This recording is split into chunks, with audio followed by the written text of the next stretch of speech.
You know, I'm so bummed that your boys or Josh is not here. Because last week, what did he do when we started off? Do you remember?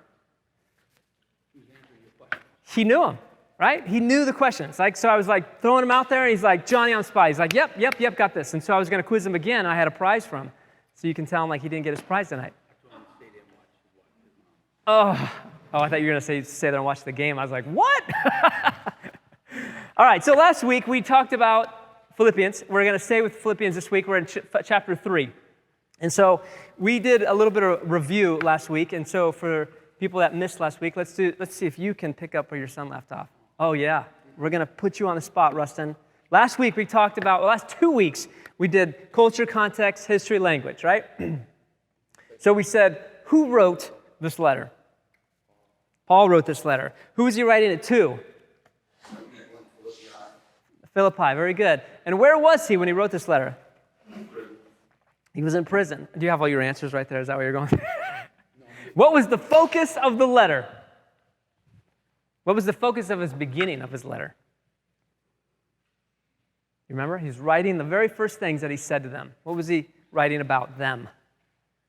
I am so grateful for you. You guys are awesome. Right, so there was joy, there was celebration. We talked last week about how this city was a lot like ours. We talked about the necessity that he talked about community. We need community and all this stuff. Then he gave them this charge last week. In chapter 2, he said, I charge you now. I'm so grateful for you and all these things have happened, but I'm going to charge you with this. You have to live this life of servanthood, of sacrifice, and of selflessness. And that's where we left off last week. And so this week we're going to move into chapter 3. And so who wants to begin? We're only going to read the first 10 verses of chapter 3, but who wants to read verse 1?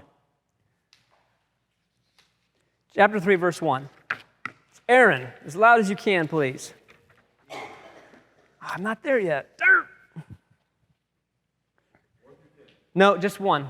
Good. Yes. Finally, my brothers, rejoice in the Lord. So I the same things to you is no trouble to me. What was the last part you said? Safe for you. Safe for you.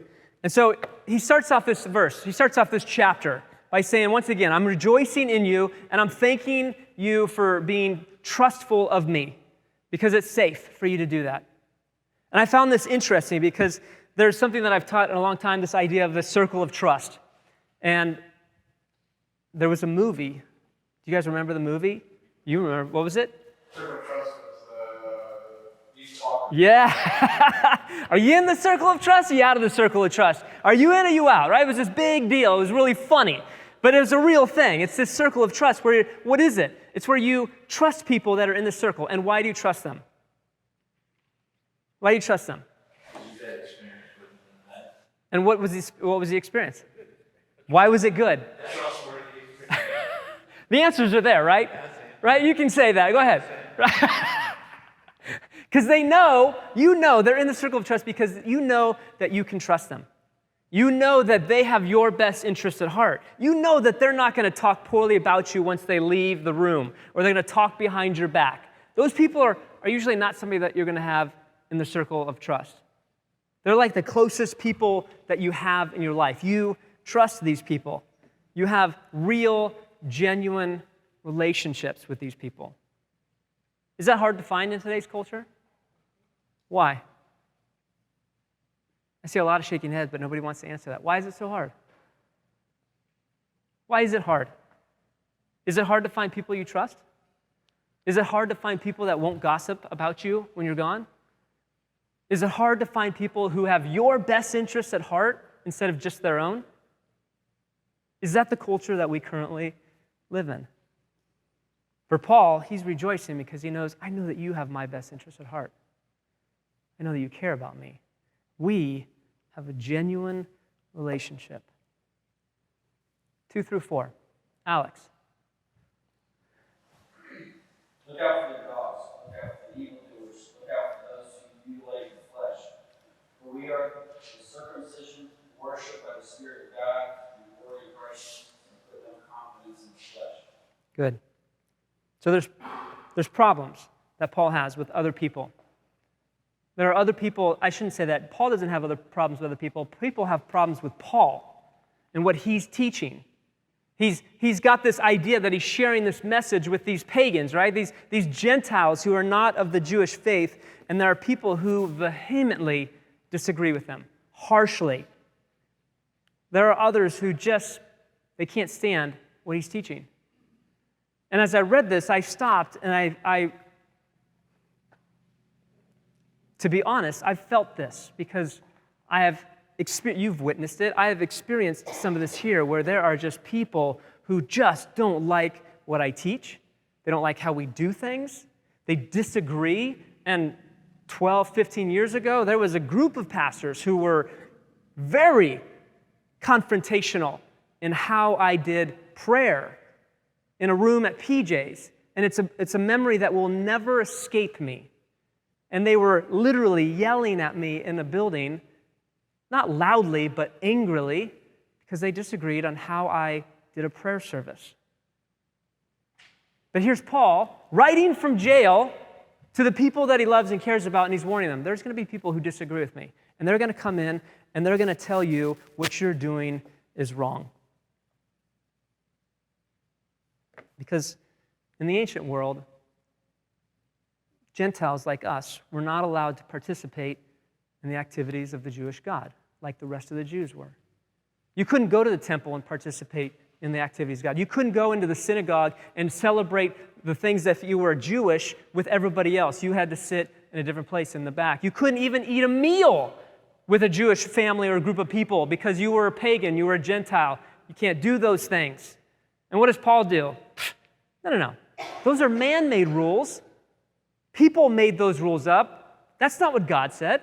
Let's go back to the old rules. Let's go back to even Yeshua. That wasn't his message. Let's bring back the original heart of the Torah. What is God's will and design for our life? Let's go back to that, Paul says. And he teaches this because he's going against people like, no, you have to be circumcised. Could you imagine at your age getting circumcised? That should be like a painful thought right there. No man at your age wants to be circumcised, right? That's why it's done at day 6, 7, 8, the 8th day, right? Because you don't remember that. Could you imagine getting circumcised at your age? We did it the next day. Yeah. These rules aren't biblical. They're man-made. Paul says, no, we don't need to do that. You, because of your faith in Yeshua, because of your faith in Messiah, come on, you can partake in the benefits of God. We can eat together. We can celebrate life together. We can live in joy of this Messiah who has brought us nearer to God because of his death. We can do this. Verses 4, 5 and 6.